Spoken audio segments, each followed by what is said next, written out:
To seize my properties in New York. This includes the iconic Trump Tower. As New York State Attorney General, Letitia James threatens to seize his assets. Joining us now, the five co-hosts, Judge Jeanine Pirro. All right, so the president is now taking this to the people. Well, it appears that it's the Trump Save America Joint Fundraising Committee that is bringing it to the people. So I'm not sure that it's on Truth Social from the president. So, I mean, certainly a lot of people have talked about the fact that because the president is, the former president, has to put up $500 million in order to appeal, everyone is trying to figure out a way to help the president in one way or another. The courts still haven't had the final say on this. There's still a possibility that the court may say, you know, this is an excessive fine under the 8th Amendment.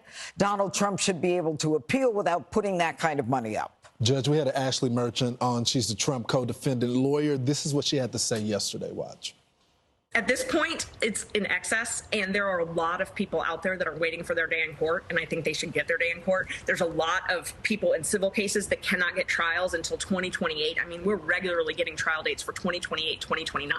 Why? Because the docket is being crowded with other cases. Other defendants are entitled to their day in court, so I just think at this point we've got to look at the big picture and start to think about judicial economy and think about the rest of the American public that actually wants to get into the court system. So, Judge, it looks like they're more concerned about Donald Trump instead of the rampant crime and all the other stuff that they should be caring about? Yeah, well, I mean, just look at the world we're living in. I mean, we've got Letitia James going after Donald Trump. There's crime all over New York City. There's all kinds of cases that you can bring. But, you know, the ordinary New Yorker, the ordinary American doesn't matter anymore.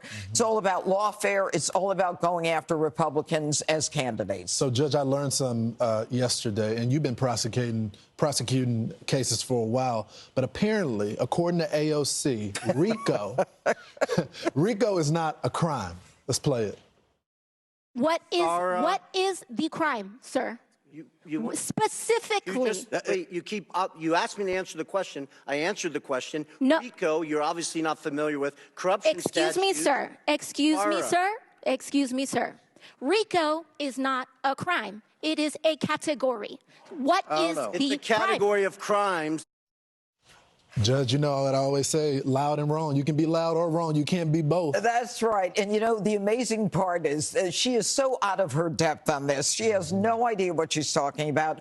Ideology is taking over her common sense. She's embarrassing herself. RICO is a crime, dear. It is a crime for which you face 20 years in prison.